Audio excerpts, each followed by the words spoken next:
Well, good afternoon and welcome to Dubai, to all those in the debate arena down here at the Rewired Summit, and of course all those that are tuning in from across the globe virtually. It's an absolute pleasure to host you or welcome you down here to what promises to be a fascinating and interactive chat with a very, very special guest down here at Rewired Summit. We have come together to try and think out of the box when it comes to all things education. And to that end, we need to look to the past in order to influence the present and, of course, the future. And in this segment, in this section, this fireside chat, if you like, that we're calling Transition from Beneficiary to Donor, Education at the Core, we could not ask for a better example of how to do it, a blueprint of success, if you like, than the country of Estonia, which literally has, in recent years, become recognized, not just within the European Union, but worldwide, as an education powerhouse, and a great example of how best to utilize education for the betterment of the country as a whole. The figures stack up within the European Union, as Estonia currently outperforming all others in international PISA tests. For a country that has embraced digital and technology success to drive not just education, but industry in general, it is truly an inspiration to many others. It all started way back in the early 1990s. It continues apace today. The person that we have on stage here has been at the very heart of that drive for much of her extraordinary career. She is, of course, the former president of Estonia, served from 2016 to 2021, but has been at the heartbeat of politics well over 2 decades in the heart of Estonia. She is a pioneer, a record breaker, the first female head of state of the country, the youngest president at the time of her election. And in 2017, she became the first Estonian to be featured in the Forbes magazine list of the world's 100 most powerful women. It is an absolute pleasure to welcome to Dubai, to welcome to the Rewired Summit, to welcome to the stage the one and only Her Honourable Kersti Kaljulaid. Kersti, thank you so much indeed for being with us. Thank you for inviting me, and greetings to everybody around the world. How's the experience been so far? It's the inaugural Rewired Summit. I know you've hit the floor running a little earlier on today, but has it been a forum that's inspired you? Well, definitely, because if we talk tech and education in one sentence, then this is what we need to really in 21st century be talking about. And you know what is most important for me is that yes, we go through these transformational changes in technological levels. Tech cycle is so short. Every tech cycle is much shorter than getting secondary education nowadays. But I mean, we really realize that the only thing which finally matters is teaching our kids to remain compassionate human beings at whichever technological level they are. And I see a lot of emphasis on that, on building societies, using technologies, not breaking societies or risking breaking societies because there's technology. We are going to, during the course of the next half an hour or so, try and get a few of the secrets to success that Estonia has put in place during the recent years and years gone by. Trying to tap into some of the thinking that's gone into turning Estonia into a powerhouse of education and industry in many ways. But equally, we want to find out a little bit more about you, Kersti. Would you consider yourself a good student during your growing up in your formative years? Did you enjoy education? Is it something that you embraced? No, but I went to school. You have to understand that I went to school while Estonia was occupied. True, it was my first encounter with the repressive Soviet system. So you can imagine that the school had to totally reinvent itself in the 90s. And it did. Estonian school today is a place where children thrive, which actually works very hard to make sure that children can thrive, that the environment is safe and secure, but at the same time also fun. Estonian school is quite free for students. It's perfectly okay to argue with your teachers, etc., which wasn't when I went to school. So it's different nowadays. And do you think that has influenced not just your opinion towards education, but Estonia's opinion towards education since the early 1990s? you know, Estonians have been really considering education as something very valuable since centuries ago. I mean, children went to church school. And what is also particular, girls went to that school equally as boys. And Estonian mothers have always been responsible to make sure that our children are literate from early age. It's a responsibility of a mother very often to make sure that the child gets good learning and reading habits. It's been so for centuries. And, you know, our first university is almost as old as Uppsala University. Yeah. And indeed, we valued the opportunity to have a university in the country long before the country as an independent republic existed. It was there during the Swedish rule, it was there during the German order, it was there during the Russian rule. And of course, it turned into Estonian language alma mater when we actually founded our republic. And again, nowadays, Tartu University is the best university of Eastern Europe. Let's try and chart that journey, that path to success, if we can. Is it fair from an outsider to look in, and you can inform us more on this, early 1990s, was that the fundamental changing point? Was independence the point at which Estonia turned around and said, you know what, we can't stay with the old school, we've got to think out of the box, we've got to do something a little bit different, and that's where education changed fundamentally? Well, ideology, of course, changed, but because this ideology was something which was, I mean, given to us by Soviet Union and nobody supported it anyway, so the school kind of threw it off. So the teachers remained the same. The teaching methods initially didn't change that much at all. But what did actually start to change quite importantly for us was that we invested heavily into the education infrastructure at all levels, from primary to universities. Of course, a lot of that was also thanks to the EU subsidies, because EU has been helping us with cohesion resources. This is very important to note, by the way. It's far easier to reform and refurbish if somebody's helping you with that. But we put great emphasis in creating great school environments. If I now go to a newly opened secondary school in Estonia, I mean, it's fantastic. It's as fantastic as is this room, practically. It's really important that children have a nice learning environment. It has its drawbacks, because even if Estonia is spending 5.5% of its GDP on education, I mean, if you invest into bricks and mortar, then the salaries may remain a little bit lower than you really like. So we've been struggling to keep them above Estonian average. The objective is always 120% of Estonian average. But our children go to school, and this is probably the nicest experience in their day as far as space goes, not only as far as, I mean, of course, people are always fantastic and wonderful. I mean, since the early 90s, Estonia has obviously invested a lot to creating a forward-thinking digital state in many ways, investment in so many different industries.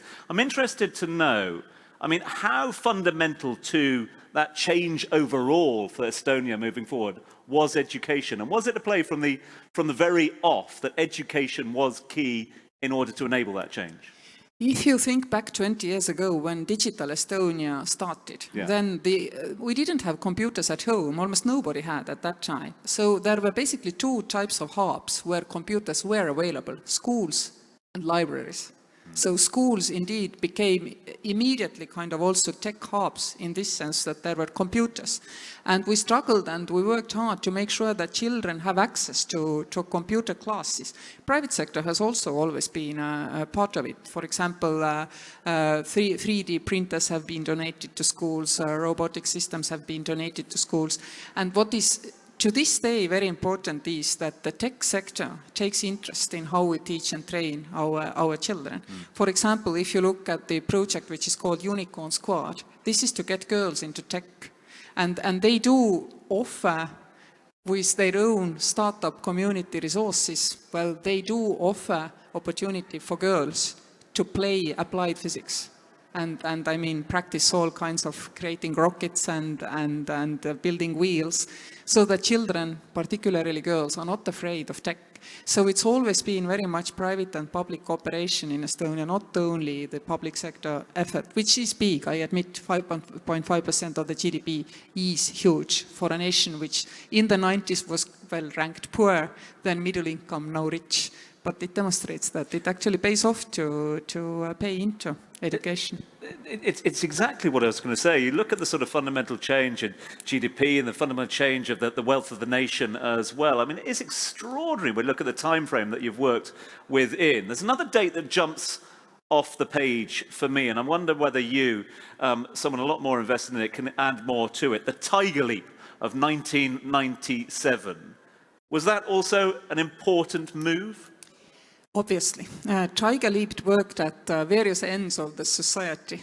First it helped the youth and then it helped the elderly, because if you are creating a digital society, then you must make sure it's inclusive. And the paradox is that most of the world associates digital transformation with private sector services. But in Estonia, actually, we've managed to totally transform society precisely because public sector services were all digitalized. And this shows us how important this kind of political leadership is in a country, because no other country can call itself digitally transformed. Estonia can, because all of our governance acts online. And if this is the case, the government also needs to give people the necessary tools. And digital ID is something which gives you, I mean, security, encryption, and lack of anonymity in our digital ecosystem. And of course, it also, I mean, helped that the private sector, again, came in and supported the Tiger Leap. They provided for training of volunteers. They provided for resources to leap for the tiger. Why tiger? There are no tigers in Estonia. Probably you thought it's exotic. At the same time, we found digital transformation less exotic than, our peers in Europe, obviously, because otherwise they would have done the same which we did. And I remember the discussion in Estonian Prime Minister's office from the turn of the century, when there was this discussion, should we do the digital ID and then connect to this same ecosystem all public services? And I remember the advisor on digital matters to Prime Minister Linnar Viik to tell that maybe we have 5 years advantage over Germany, France, Finland. Then they will roll over us because they have resources. And to this day, they haven't. Because only in Estonia, we don't divide society into private sector and public sector. This, by the way, is extremely important. We think all together, we work all together. There is nothing to be gained to remain in workforce, either in private or public, all the time. This is the biggest game changer, by the way, in the society, to do things together, private and public. Well, that's a key point, and that's something maybe I wanted to pick up on a little bit more here as well, this idea of unity. Because you look at a lot of education systems that come from the UK, you've got the public and you've got the private, and the two are very different, and you sort of sneer at each other over school playground walls, etc. There is very little unity when it comes to education. Is that key to the building of an education sector and moving it forward, that element of unity? If you want to rank high in PISA, there is absolutely no other option. Because, PISA measures exactly egalitarianism in the system. If your school system is egalitarian, you tend to rank higher in the PISA tests. And this is exactly what is the secret of Estonian school system. There really isn't a primary or a secondary that bad in Estonia, which will ensure that you're not getting into the best universities of the country. There simply aren't bad schools in Estonia. And it's measured, it's controlled. We also have exams at the end of the school. So if some schools are lagging behind, we know this. So each and every parent sending a child to each and every school in Estonia doesn't have to be rich, doesn't have to live in a good part of the town or the country. The school is good enough. Yes, some students fail, and some who are from socially challenged families do fail, but no school is so bad that even if you really, really want to get an education, you don't get an education out of it. And this is the problem with many bigger, less egalitarian school systems. I'm afraid also your own. Yeah, no, I couldn't agree more. To that end, and one thing we will talk about during the course of the session is, of course, the tough times the world has been through recently and is continuing to go through with the pandemic. But it's also opened our eyes, and again, we go to a lot of examples in education systems where those that have missed out are those that do not have access to online learning, those that do not have access to digital tablets, to other means of connection, those that do not have access to internet as well. Again, another date from Estonia's history, 2001, one of the first countries anywhere in the world, not just the European Union, to classify internet access as a human right. Again, is that one of those sort of key turning points that saw education go to the next level. True, and if then in 2001, I mean, somebody had, let's say, sued the government and said, I still don't have internet. I mean, I'm sure there were people who didn't, but as an objective, it was indeed set. We will have everybody connected to the grid. And I mean, each and every time there is kind of a need, we rise to the opportunity. For example, when the pandemic struck, it was again Estonian people putting together a non-profit organization which then worked through Estonian companies to find the computers they are ready to, I mean, throw out from the office and get new ones, to give these ones then to the school children. For example, if you have a 5-children family, you don't have 5 computers, but you need 5 computers in the pandemic. So they helped families to have enough digital equipment to make children able to participate in the digital schooling. So every time we need, we come together and we sort it out. Do you think, for those reasons and others, and also just I think, you know, the psyche that has been developed in Estonia, that you were well placed to deal with the challenges of learning during the pandemic? Because, I mean, certainly from where I sit, it looked like it was nothing new. It's something that you've been doing for a long time. Yes, e-school existed, but it was kind of a supporting tool. Now it became the main system of information exchange between students and teachers. And of course, all Zooms and all others, came online. But children were used to having an online system where they checked what they need to do for tomorrow, where parents checked what has the kid been up to, going to the classes, missing the classes, everything. This was anyway online. So indeed, it was easy. It was just the focal point changed, but nothing changed radically in the system. On the other hand, there have been already before the pandemic, some Estonian schools, in rural areas who, because of the depopulation of the rural areas, have risked closure. Their innovation has been that they accept Estonian children who live elsewhere in Europe to study in their school from distance. So this was not unheard of. So there were like bits and pieces which suddenly all came together to demonstrate that, it all can be done. And you know what was interesting for me? I thought that the digital traffic in broadband grids in Estonia would rise less compared to, let's say, Nordic neighbors. But the telco operators, who are the same in Estonia and Nordic countries, actually, they said that in Estonia, the rise in digital traffic was even bigger than in Nordic countries. Because, everybody quite quickly found their ways online. To that end, and it's interesting because you look at the pandemic, a lot of countries around the world look at the pandemic and they talk about it as a moment of disruption, a new chapter for their education sector as well. And I'm sure it was in many ways in Estonia, but given the infrastructure you had in place, and given the fact that education and technology went in hand, and you had educational technologists on hand to help schools move forward, where does it move forward from now? Was it again another opportunity to think out the box for what next for education and technology? Well, it's interesting, but many Estonian startups were somewhere, nibbling away at the old ways, how we teach and train children. But, also their systems were not mainstream, not in Estonia nor elsewhere, but there were some who were more active, for example, even in Asia, which dealt with the mental well-being of children, for example. And now suddenly they became also very important inside the country. Also, for example, we've been dreaming of Global Estonian School, of amassing all the good lessons, online, giving children opportunity to look at the best profs, going through the same material they went through the same day in the school. And this kind of, somehow it didn't quite come together. And now it has come together. And people, who had business cases, now, the world simply proved their business cases. So indeed, it's so interesting, like we were the ones going around and saying geography doesn't matter anymore. In education, in workplace, people can globally work and this is a good thing. Yeah. Because, for example, people tend to think that digital society gives jobs to these tech geeks only. But if you really think what makes money in internet, it's chatting. Yeah. Long is Facebook, short is Twitter. Communicating. We specialize on the grid to be human beings, and this is our competitive advantage, and we can use this competitive advantage globally, automating all the boring jobs. But, remaining a human being is what happens. It's just that the transfer globally is far easier than it used to do. And even for the most traditional things, let's take handicraft. Previously, when you did handicraft, you had to go to the local market and sell it. This was your productivity ceiling. Then you could sign with a souvenir shop. This became a new, much higher productivity ceiling.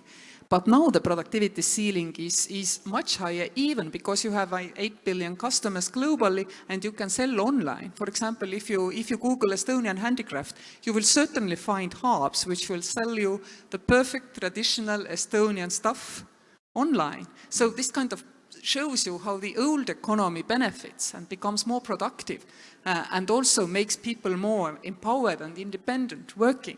Even people who, for example, don't like talking to other people online, it's easier to do. They can also have jobs. They may have been actually not even capable to participate in society.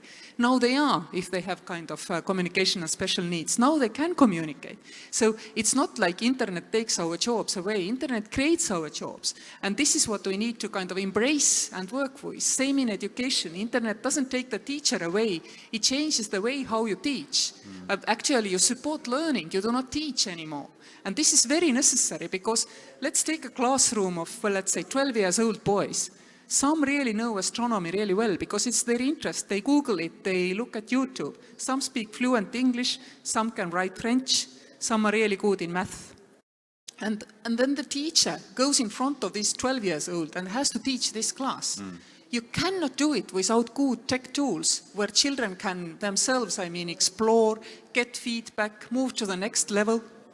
This is how the school looks like in 10, 15 years' time. And I've been talking about this for at least 5 years. Meanwhile, Estonian educational startups have been doing. So, and now this comes together so that the whole world finally believes us. It simply didn't 2 years ago. Yeah, no, it's an extraordinary story. I'm getting ahead of myself now because we're already at the pandemic and I haven't really done justice to the story at heart, which is the transformation of Estonia as an industrial heavyweight, but also as an education heavyweight as well. We mentioned a little bit earlier on about being willing to accept support from the European Union, from others. And a lot of people have come together here in this summit here talking about where can we invest in education to help out as well. Is it important as well, in order, and the position at the moment that Estonia has as a donor and a giver, not just of knowledge, but also of wealth as well to the education segment, is it important to accept those loans, to accept that support at the beginning, to accept that you are a beneficiary? And are some countries reluctant to make that move at the beginning?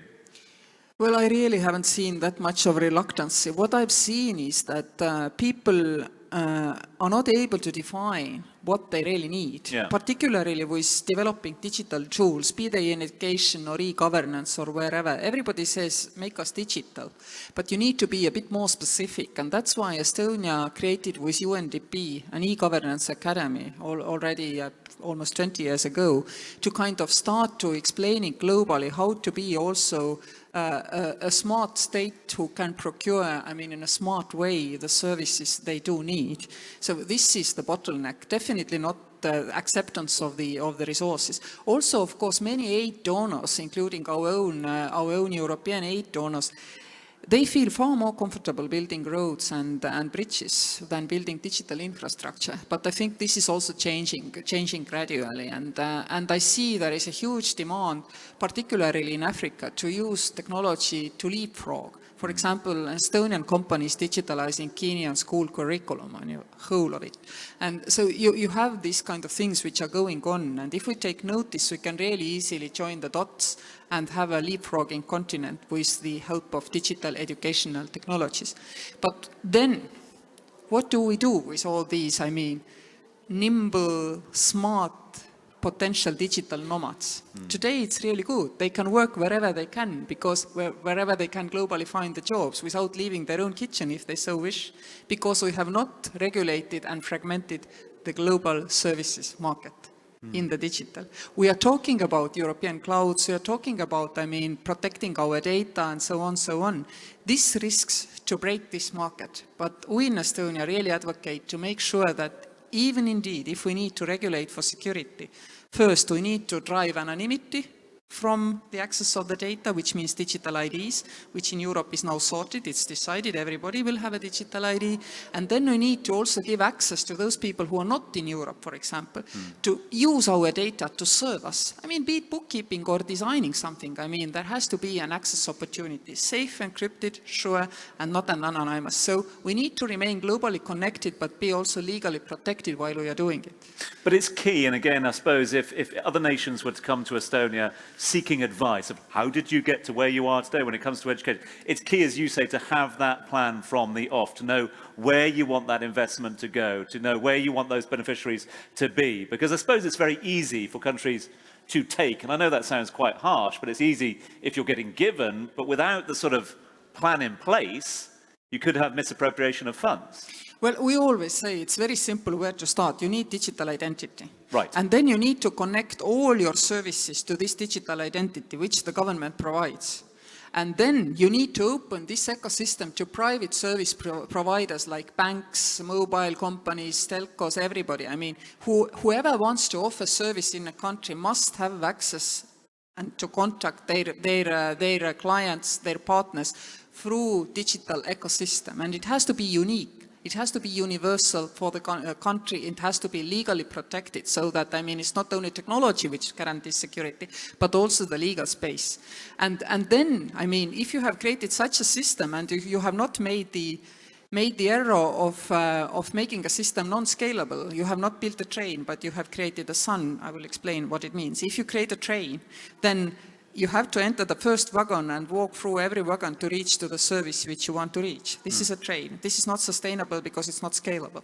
But the sun is where in the center there is this digital identity system, and you can add as many rays as you want. So it's, I mean, immensely scalable, basically. And if you get these things right, you can attach educational services, you can attach school applications, kindergarten applications, I mean, applications to go to universities, whatever, I mean, to this system as well. I'm just going to go back to a phrase that you used a bit earlier on, this idea of unity as well, because I'm interested to hear as well, because a lot of other countries, whether it be tuning in virtually or otherwise here, will look at the sort of policies in place with them, and it seems to be that whoever's in government at that time has a policy, and they do that for 5 years, and they try and curry a bit of favour with votes coming up for the next election, etc. And yet Estonia seems to have had a sort of linear progress, and everyone seems to be invested in the same goals. I mean, was that something that you were conscious of when you took office in 2016? Were you taking off where others, were you picking up from where others had left off? Well, I definitely was, but if you think it's always been kind of smooth sailing, you're totally wrong. First e-service in Estonia went online in 1997 because we noticed that the banks are offering online services. We needed to gather taxes. No Estonian had ever seen a taxman because in Soviet Union, no salary, no tax. It's so simple. So we realized we can do as banks do, and we actually negotiated with the banks. So the first e-service used banks' gateway for security. And then the banks, of course, accepted it, but they came back to us and said that, I mean, you cannot continue with our identification system because we simply don't accept, I mean, this responsibility that all the state business runs through banking gateways. Cannot be done. There are other solutions. So the thing stalled for 2 or 3 years. There were a certain number of changes in the government and everybody was pondering the question. Then, I mean, there were people who said, we are now going to have the ID cards which allow us to travel in Europe. Let's put the digital chip on it. I mean, this was not an expensive project. If you now think, I mean, it's ridiculous money. But it was a huge debate in the government. Minister of Finance was terribly against. He said there is no there is nothing to be, I mean, show us what's the net present value of this investment. And you know how we convinced him? Not because Estonia will be the first digitally transformed society, because we didn't know that, but we actually got rid of the papers in the government room. And Financial Times and Economist and all others have been coming to Estonia and saying, shock and horror, government has no mountains of paper. How can this be? How do ministers push buttons? And actually we were really, I mean, looking at this dumbfaced. I remember it. We were discussing ourselves that how come in private sector everybody has intranet? What's so different in having intranet in government? But the system paid itself back in 3 months' time. So we convinced the Minister of Finance and say, you see, this pays really quickly back, these digital steps, because it's so fashionable, everybody comes and look. And then, of course, gradually it started really to reap economies. Nowadays, we estimate that we actually save 2% of the GDP by not running around the country, applying for services, signing, going to notary offices. All this can be done online. Saves us 2% of the GDP. So the whole Estonian defense budget comes out of the savings. Yes, we invest heavily too, 1%. But this is really creating, it's an equalizer in the society, because big businesses, they can run around with papers till cows come home because they have the resources. But SMEs, women with small companies and small children, they gain a lot more from government being available 24/7, 365. So we call digital also great equalizer. So if we spend, it's really good. It doesn't, it really serves the simple man on the bus better than the big guys.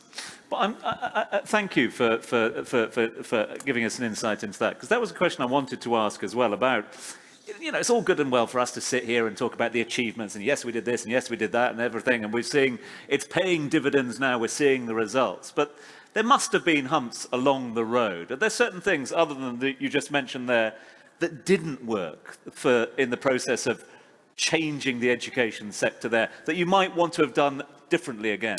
Yes, once upon a time there was a program where the Ministry of Education actually supported financially opening every new program in every university in Estonia. We ended up with loads and loads of kind of open programs, which made the students to kind of come into the university, see there are 200 baccalaureate programs they can choose from, and then discover in December, when they entered university in September, that I need to go 2 programs to my right. So we started to consolidate it. This is one example, for example. So of course we have, gone through the processes of trial and error. Also in the schools, some of us thought that the digitalization of the lessons will go quicker, for example, than it really has gone. We also underestimated what I started with. This is also hindsight, by the way. Whatever the technological level society is upon, children also need to learn, emotional intelligence, body language. And this becomes more and more important in the school, because when I went to school, then when I was, even before, I was 4 years old, I was given some money and I was allowed to go and buy an ice cream. I learned with this kind of low risk, low level human interactions to read other people's body languages, to get my way in the society without unnecessarily offending or hurting anybody else. Nowadays, all these things people do with machines. You take a plane from Tallinn to here, you don't talk to anybody. Yeah. Only some courtesy, hello, welcome on board, So this is gone from society, which means that we now need to teach even more this kind of societal behavior, how to remain a citizen.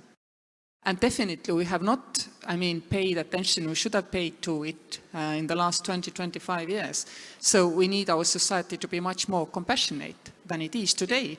And normally it doesn't show, but if it comes to vaccinating, then in our society it has been far more of a problem that I'm young and healthy, why do I vaccinate? Whereas in some societies where they have been better in teaching students also to be members of the society, there is this is kind of immediately understood by everybody. I vaccinate because, nobody's safe until everybody's vaccinated. Yeah. So this kind of societal unfortunate experiments which we are today going through to demonstrate also what are the gaps in what we have been doing.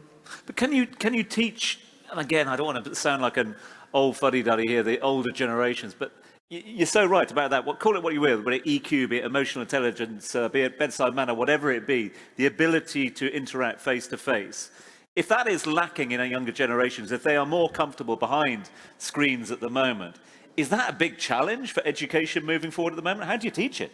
Yes, it is the big challenge, but the first challenge is not how do you teach it, but the first challenge is let's recognize this is the problem, because we still hear quite a lot when we go to the education fora and conferences is, oh my God, what do we need to teach to the children? We don't know what will be the industrial environment they will be living in. Tech cycle is so quick, everything's changing so rapidly. And my answer is always, relax your nerves, calm. The only thing we can really teach them is to be a compassionate human being. And this we need to do at every tech level. How to do it? I think we are getting better. There are many programs on how to treat other children well, how to be supportive, how to not to be nasty about those children who, look different or wear different kind of clothes and so on, so on. But we haven't cracked it quite. And I think nobody has. And this is the biggest challenge to first recognize, because it's so counterintuitive. It's the tech world. Let's teach tech. We all have children. We know they know tech anyway. But what we knew anyway was these social skills. They don't know these skills anyway. So we need to train from kindergarten onwards.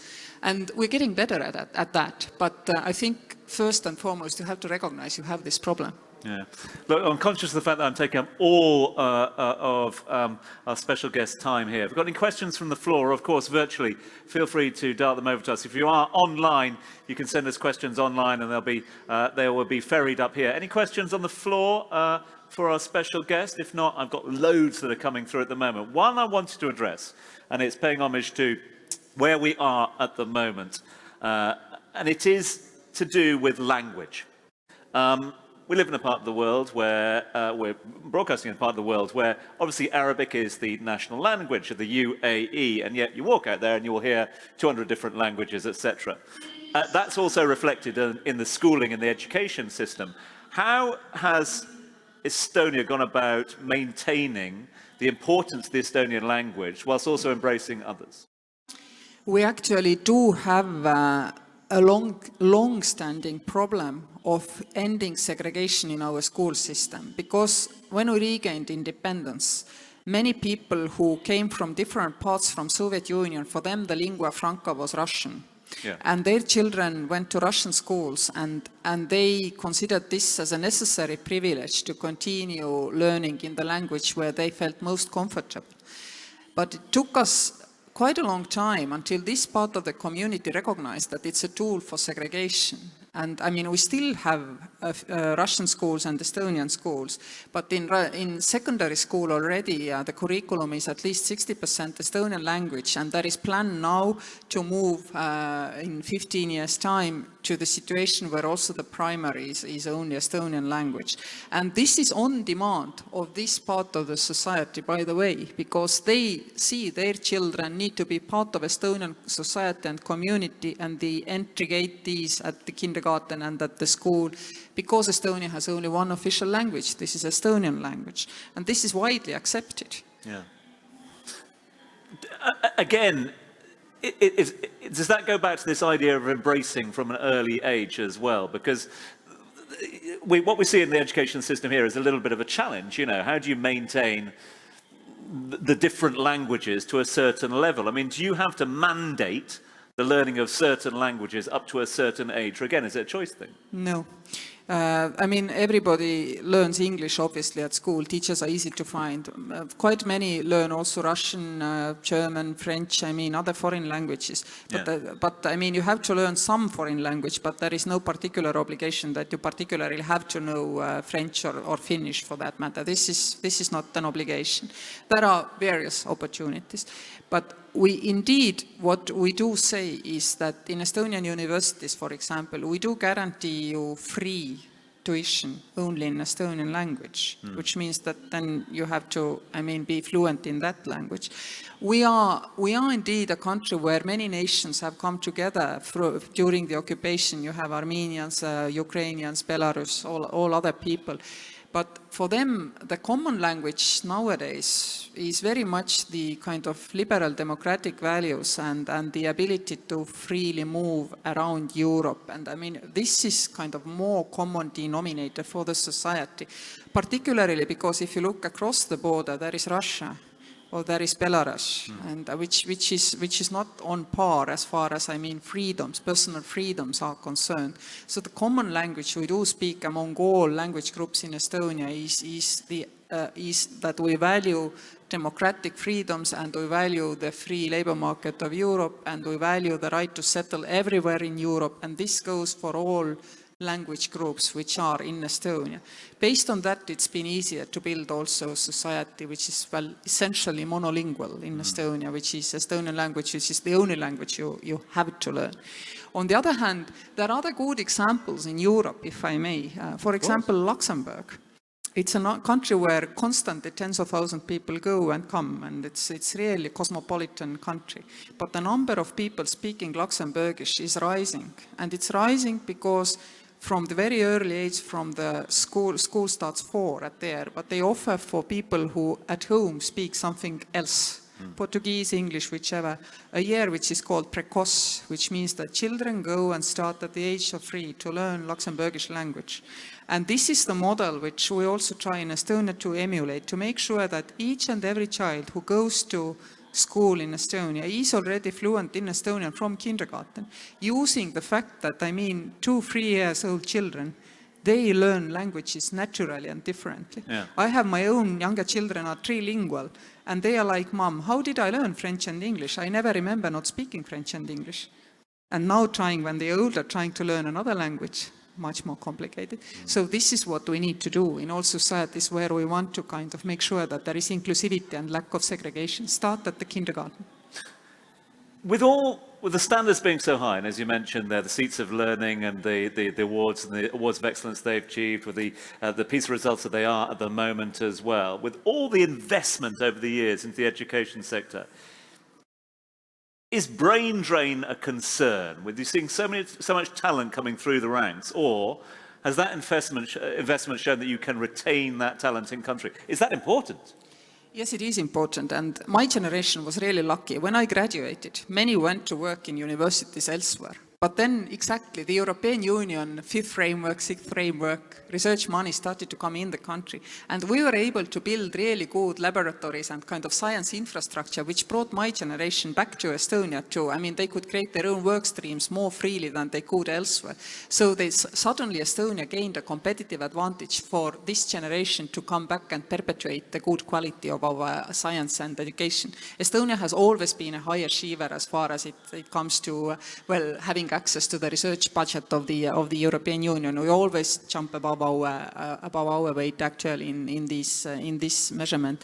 So indeed, this has been kind of a part luck, you may call it, but luck never arrives unless you yourself work with it. Rising living standards has made sure that brain drain is not such an issue.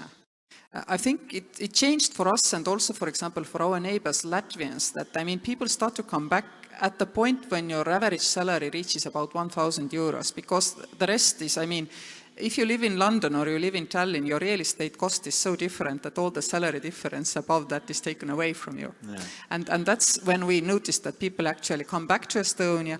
And in addition, we have a really vibrant startup sector. And in ICT, it doesn't matter whether you're in Helsinki, London or Tallinn, the salaries are uniform because, they work anyway online, so they can job hunt everywhere. And the salaries you pay are global. And because in Estonia you have these 7 unicorns per 1 million people. It's higher density than San Francisco. And in addition to that, if you have 7 unicorns, you must have, loads more startups, which we do. Then, this creates quite a lot of well-paid, jobs for these people, which then kind of rubs off on the rest of the society.